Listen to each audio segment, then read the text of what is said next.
अगर railway group D में selection लेना चाहते हो तो ये बस 8 तरीके जान लो, 100% सिलेक्शन हो जाएगा। केवल 8 तरीके या 8 उपाय हम कह सकते हैं, ये जान लो, काम हो गया।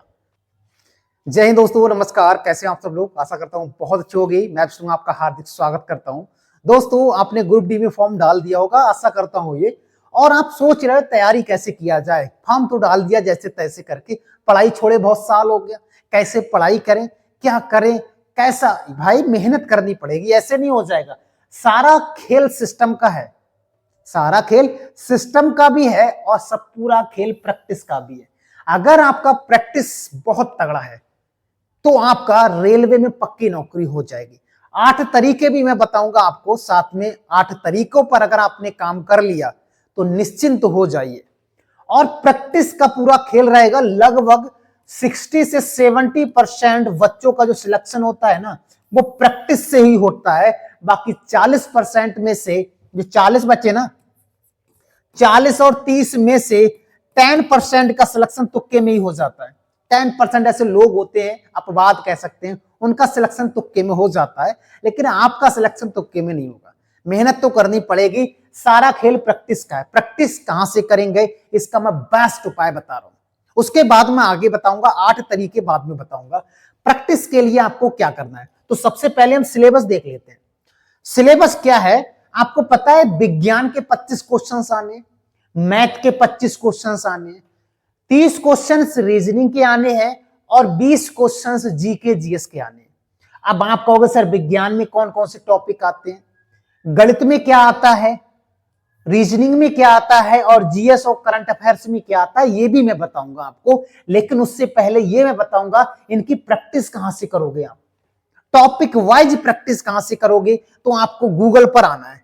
कहां पर आना है? गूगल पर सर्च करना है। यहां पर सर्च करना है gsbyvisnusir.com। तो आप जब gsbyvisnusir.com सर्च करोगे तो पहला चैनल जो भी आएगा उस पर हमको क्लिक करना है। अगर आपने यहां पर साइन अप कर लिया है तो डायरेक्ट खुल जाएगा। अगर आपने साइन अप नहीं किया है जीमेल डाल के तो नहीं खुलेगा। तो साइन अप कर लोगे तो कुछ इस प्रकार से दिखेगा आपको। ये आईडी लॉगिन है। अगर यहां से आप देखोगे तो यहां से लॉग आउट भी कर सकता हूं। लॉगिन है ये आईडी। तो आपको जाना कहां पर है? आप होम, लर्निंग वीडियो, क्विज देख सकते हो, किसी भी सब्जेक्ट का क्विज दे सकते हो। जैसे मैंने इस पर क्लिक किया, अब यहां पर देखो इतिहास का दे सकते हो, मध्यकालीन इतिहास, संविधान का, भूगोल का, स्टैटिक जीके का भी, भौतिक विज्ञान, रीजनिंग का भी दे सकते हो, हिंदी का, विश्व भूगोल का, रसायन विज्ञान का, अर्थशास्त्र का, पर्यावरण का, खेल कूद का। इन सब का topic wise question answer series पड़ा हुआ है। जैसे मैं स्टैटिक जीके का बता देता हूं। जैसे आप स्टैटिक जीके पर क्लिक करोगे, भारत के लोक नृत्य, इस प्रकार से A to Z टॉपिक इसमें मिश्रित है।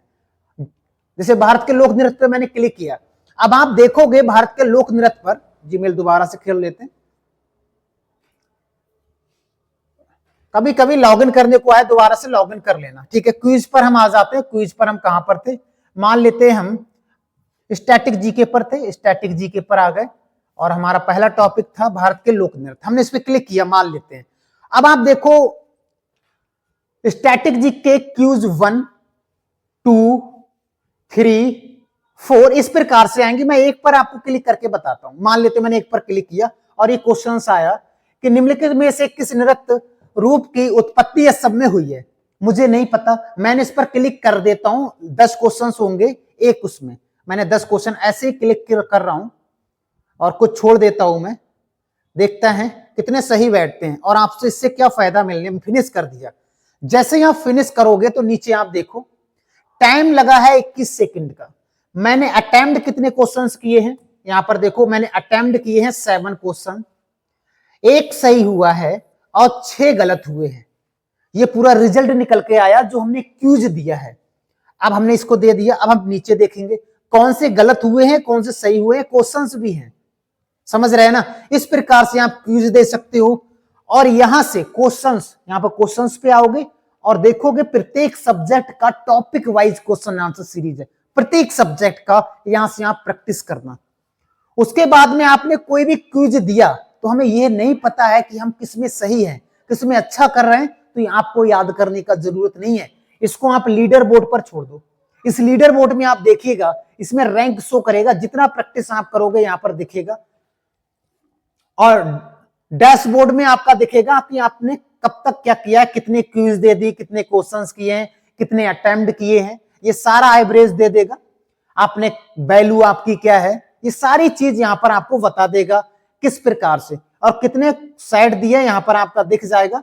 अभी मैंने डांस वाला दिखाया था ना, फोक डांस ऑफ इंडिया, एक सही था, 6 गलत थे और 3 अटेम्प्ट नहीं किए थे, ये वाला देखो यहां पर हो गया। इसी प्रकार से यहां पर सभी मिल जाएंगे जितने भी होंगे, ठीक है। तो क्विज डैशबोर्ड ये बहुत ही बढ़िया है। एक है नोट्स, यहां पर प्रत्येक सब्जेक्ट का नोट्स मिलेगा आपको टॉपिक वाइज, ये देखो सारा नोट्स है, यहां से आप डाउनलोड कर लेना, फ्री में है, कोई पैसा देने की बात नहीं है। फ्लैश कार्ड क्या है, ये मैंने आपको बताया ही था। प्रॉब्लम ऑफ द डे क्या है, प्रत्येक दिन 12 बजे के बाद एक क्वेश्चन आएगा, बहुत इंपॉर्टेंट क्वेश्चन है ये, प्रत्येक 12 बजे के बाद। इस पर मैंने क्लिक कर दिया, मान लेते हैं पृथ्वी की सबसे गहरी परत क्या है, तो मैंने यहां पर लिख दिया क्रस्ट है और सबमिट कर दिया। इनकरेक्ट बता रहा है, मैंने कोर कर दिया, सबमिट किया। अब यहां पर देखो सक्सेसफुली हो गया और यहां पर 1 दिखने लगा। इसका मतलब होता है ये, यहां पर जितने दिन हम ऑप्शन देंगे या जितने दिन आंसर देंगे तो यहां पर जुड़ने लगेगा 2, 3, 4 इस प्रकार से। तो यहां से आप प्रैक्टिस कर सकते हो। अब बात करते हैं हम जिस पर हम बात कर रहे थे, अब आते हैं यहां पर प्रैक्टिस। मैंने बताया प्रत्येक टॉपिक वाइज आप प्रैक्टिस दे सकते हो, कोई दिक्कत नहीं है, किसी भी सब्जेक्ट का दे देना। सबसे पहले हमारा काम रहेगा ग्रुप डी की परीक्षा का पैटर्न को समझना। पैटर्न को हमको कैसे समझना है, तो आपको पता है 25 प्रश्न विज्ञान के आ रहे हैं, गणित के 25 आ रहे हैं, 25 रीजनिंग के आ रहे हैं और 20 हिंदी के आ रहे हैं, ठीक है। कुल प्रश्नों की संख्या 100 है मेरे भाई। 1 नंबर का 1 प्रश्न होगा और 90 मिनट लगेंगे आपको 100 क्वेश्चंस करने में, ठीक है। और नकारात्मक यानी 1/3 की निगेटिव मार्किंग होगी अगर आपके 3 प्रश्न गलत हैं। अगर आपके 3 प्रश्न गलत हैं तो 1 प्रश्न सही वाला कट जाएगा, जो 1 प्रश्न आपने सही किया है ना वो भी कट जाएगा अगर ऐसा पाया गया, ठीक है। तो 1/3 का नेगेटिव मार्किंग है आपका। अब सामान्य विज्ञान में हमको क्या पढ़ना है, लगभग जो सिलेबस मैंने यहां पर लिखा है वो 80% सिलेबस यही आता है, जो बहुत इंपॉर्टेंट है हमारे लिए। भौतिक विज्ञान में हमको बल, गति, ऊर्जा, प्रकाश और चुंबकत्व से प्रश्न पूछे जाते हैं। और रसायन विज्ञान की केमिस्ट्री की हम बात करेंगे, पदार्थ की संरचना, रासायनिक अभिक्रियाएं, धातु और अधातु, यहां से प्रश्न बनते हैं। जीव विज्ञान की बात करें, कोशिका संरचना, मानव शरीर, पाचक तंत्र, पर्यावरणीय अध्ययन, यहां से प्रश्न पूछे जाते हैं, याद रखेंगे। ये हो गया हमारा विज्ञान का, जहां से 25 प्रश्न आने हैं विज्ञान में, यही टॉपिक है।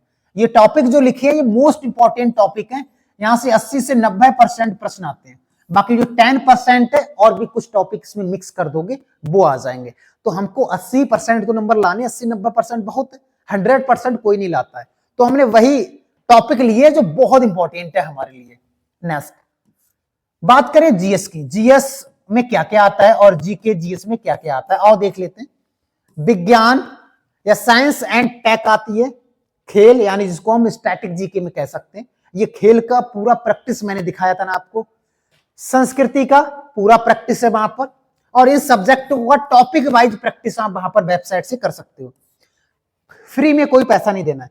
इकोनॉमिक्स, संविधान, करंट अफेयर्स, राष्ट्रीय अंतरराष्ट्रीय समाचार यानी जो करंट अफेयर्स, और जो पॉलिटी, हिस्ट्री से भी कोई प्रश्न आता है यहां से, बहुत नाम मात्र का, याद रखेंगे। स्टैटिक जीके और करंट अफेयर्स सबसे ज्यादा रोल निभाता है ग्रुप डी में, 2, तो दोनों का प्रैक्टिस हम वहां से कर सकते हैं। अब बात करते हैं दोस्तों गणित में कौन कौन से टॉपिक हैं। गणित में कौन कौन से टॉपिक हैं, तो आपने नाम सुना होगा कई बार। संख्या पद्धति, एलसीएम, एचसीएफ, प्रतिशत, लाभ हानि बट्टा, साधारण ब्याज, चक्रवृद्धि ब्याज, अनुपात, समानुपात, समय और कार्य, समय और दूरी, बीजगणितीय, ज्योमेट्री, त्रिकोणमिति, मापन, सांख्यिकी, क्षेत्रफल, परिमाप। ये मोस्ट इंपॉर्टेंट वो टॉपिक है जहां से ग्रुप डी प्रश्न पूछता ही पूछता है। तो ये टॉपिक आपको मैथ में करने हैं, किसमें, मैथ में कर लिए मान लेते हैं। और रीजनिंग में आपको क्या करना है, रीजनिंग में समानताएं और भिन्नताएं, श्रृंखला, कोडिंग डिकोडिंग, और जो ब्लड रिलेशन और दिशा ज्ञान, अल्फाबेट, वर्गीकरण, तार्क शक्ति, बेन आरेख, घड़ी कैलेंडर, समीकरण और पजल। अगर इतने टॉपिक हमको याद हैं तो हमारा काम हो गया, समझ लीजिए। किसमें? ग्रुप डी की बात कर रहे हैं केवल। तो ग्रुप डी में रीजनिंग के इतने टॉपिक हमको याद रखने। अब सबसे पहली बात करेंगे वो 8 काम जो मैंने आपको बताए थे कि 8 काम अगर कर लेते हो तो हमारा काम हो गया। अब 8 काम इतने सरल नहीं है गाजर मूली खाने की तरह कि गाजर मूली खा लिए हो गया। ये 8 ही काम तो हैं, आपको सिलेक्शन दिला देंगे। कैसे? पहला काम हमारा होगा दोस्तों, सिलेबस और परीक्षा के पैटर्न को अच्छे से समझे। पहले सिलेबस देखें, प्रीवियस ईयर क्वेश्चंस देखें, उससे हमें आइडिया एक ये लग जाएगा कि प्रश्न पूछे कैसे गए। और हम क्या करते हैं, सीधे किताब ले आए मार्केट से दबादब पढ़ते जा रहे हैं। नहीं, तो सबसे पहले प्रीवियस ईयर लगाओ और परीक्षा के सिलेबस को ध्यान पूर्वक समझो कि कितने प्रश्न कैसे पूछे जाते हैं। पहला काम हमारा ये है। ये काम हो गया, मान लेते हैं आपने सिलेबस को अच्छे तरीके से पढ़ लिया कि परीक्षा में कितने सब्जेक्ट आ रहे हैं, ये हमने देख लिया। ठीक है, दूसरा काम, जब हमने सिलेबस देख लिया, प्रीवियस ईयर के देख लिए, अब आना दूसरा काम रहेगा टाइम टेबल बनाना।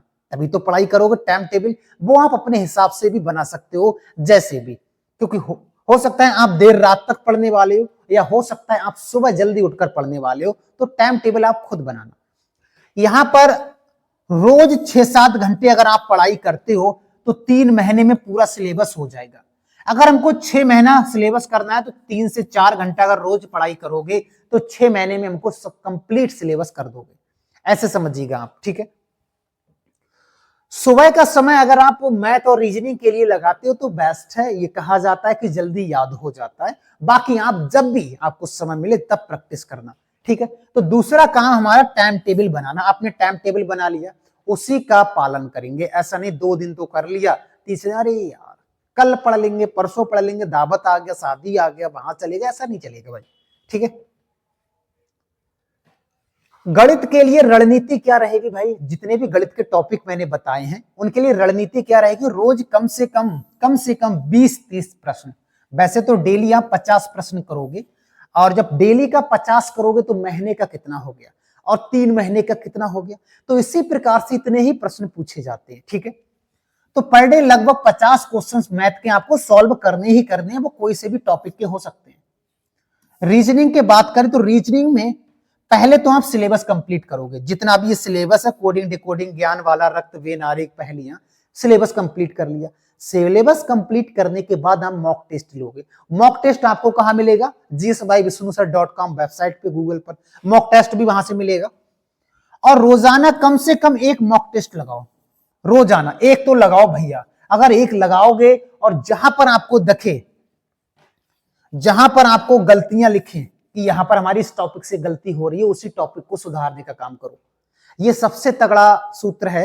अगर जहां भी हमको लग रहा है कि भाई हमें ये टॉपिक नहीं आ रहा है तो उसी को बार बार अभ्यास करो, लगातार अभ्यास करो, ताकि हमारा काम हो जाए। ठीक है, 4 काम। 5वां काम है विज्ञान की रणनीति को समझना। सबसे पहली बात है 6 से 12 तक का जो एनसीईआरटी है विज्ञान का, उसको पढ़ ले। अगर वो नहीं है कोई बात नहीं है, आप विज्ञान का कोई मार्केट से बुक ले आना एनसीईआरटी बेस, उससे लगा लेना। और प्रैक्टिस कहां से करना है? तो वेबसाइट से आप प्रैक्टिस भी कर सकते हो, वहां पर आपको मिल जाएगा। ठीक है, तो विज्ञान का हो गया आपको एनसीईआरटी बेस पे। और करंट अफेयर्स, और इसके लिए क्या करें तो याद रखेंगे कम से कम 6 महीने पहले का करंट अफेयर्स आपको याद होना चाहिए, जब एग्जाम हो तब। ऐसा नहीं कि आज से 6 महीने, जब एग्जाम होगा तब करंट अफेयर्स लास्ट में ही पढ़ा जाता है, तभी बेस्ट माना जाता है। ठीक है, बाकी स्टैटिक जी के बहुत लंबा रोल निभाएगी यहाँ पर। उसी पर स्टैटिक जीके पर लगभग 35 टॉपिक मैंने वेबसाइट पे topic wise question answer series करा चुका हूं। कितना भी प्रैक्टिस करो भैया, वहां से करो, फ्री में, कोई पैसा नहीं देना है। ठीक है, तो ये करना है आपको। 7वां है आपको, जब आपका सिलेबस कंप्लीट हो जाए, पूरा सिलेबस किसका? आपका मैथ का, रीजनिंग का, साइंस का, जीएस का पूरा हो जाए, तो आपको करना है हफ्ते में कम से कम 3 से 4 मॉक टेस्ट लगाएंगे। और पिछले सालों में जितने प्रश्न पूछे गए उनको सॉल्व करेंगे, वहां से आइडिया हमको मिलता रहेगा। और अपनी कमजोरियों को पहचानो कि हमारी गलती कहां पर हो रही है, और उसी गलती को सुधारने का काम करो। ऐसा नहीं कि भाई चले जा रहे हैं, कोई दिक्कत नहीं है, अरे अगले देख लेंगे, पेपर आएगा तो देख लेंगे, लेकिन वो कभी नहीं देखा जाएगा। तो उसको बोल सकते हैं समय के लिए मत छोड़ो कि 2 दिन बाद कर लेंगे, 5 दिन बाद, जब टाइम मिले तो तुरंत कर डालो। जब आपका सिलेबस कंप्लीट हो जाए, मॉक टेस्ट भी कंप्लीट हो जाए, तो अंतिम हमारा काम रहेगा कि जब एग्जाम हॉल में पहुंचेंगे तो वहां पर समय का प्रतिबंध यानी सही समय का इस्तेमाल करें। कौन सा सब्जेक्ट पहले करें, कौन सा बाद में करें, तो ये सब लोग अलग अलग बताते हैं। मेरे हिसाब से अगर आप कहोगे तो सबसे पहले आपको जीएस या जीके करना है पहला। दूसरे नंबर पर आपको साइंस करना है, क्या साइंस करनी है। तीसरे नंबर पर बात करेंगे तो रीजनिंग, और चौथे नंबर पर बात करेंगे तो मैथ। बाकी आप वो जिस प्रकार में ज्यादा इंटरेस्ट, जिस सब्जेक्ट में ज्यादा इंटरेस्ट है उसको आप पहले करो, ठीक है, ऐसा कर सकते हो। वैसे मेरे हिसाब से तो ये फार्मूला बेस्ट रहेगा, क्योंकि जीके जीएस में जो सही है तो टिक लगाओगे, साइंस में जो सही है वो टिक लगाओगे, बाकी लास्ट के जो सब्जेक्ट है ये टाइमिंग वाले हैं, इसमें टाइमिंग लगेगा, ठीक है। 90 मिनट लगेंगे, 90 मिनट मिलेंगे आपको 100 क्वेश्चन करने के लिए। तो हम ये कह सकते हैं 1 मिनट भी नहीं मिल रहा है भाई, समझ गए ना। केवल उन्हीं प्रश्नों का उत्तर दे, ये लास्ट वाली लाइन बहुत इंपॉर्टेंट है, जो 100% निश्चित हो, लेकिन आप तुक्के मत लगाना। अगर आप तुक्के लगाओगे तो भैया 1/3 का नेगेटिव मार्किंग भी है, समझ गए ना, 1/3 का नेगेटिव मार्किंग। तो आप ऐसा कर सकते हो बहुत आसान तरीके से। तो ये हैं 8 तरीके जो मैंने आपको बताए। अगर इन 8 तरीकों पर आप वर्क करते हो तो विश्वास मानिए ग्रुप डी में आपका काम हो जाएगा, ग्रुप डी में नौकरी लग जाएगी। ये आसान नहीं है 8 काम करना। सबसे पहला काम है सिलेबस पैटर्न को समझना, प्रीवियस ईयर प्रश्न को लगाना। ये 8 काम करोगे तभी आप आगे बढ़ोगे। इनमें से अगर कोई भी काम मिस किया तो समझ लो इस भर्ती से आप अलग हो गए, समझ रहे हैं ना। और प्रैक्टिस का सबसे तगड़ा खेला आपको कहां मिलेगा, तो वेबसाइट पर मिलेगा। वेबसाइट का नाम है जीएस बाय विष्णु सर, बिल्कुल फ्री में पूरा नोट्स, प्रत्येक topic wise question answer series, कुछ याद नहीं रखना है। वहां लीडर बोर्ड और डैशबोर्ड पे आप जाओगे सब कुछ मिल जाएगा कि मैंने इतने क्वेश्चंस गलत किए हैं, इतने सही किए हैं, और मुझे क्या करना है, सब वहीं बता देगा, ठीक है। तो ये आप देख लेना।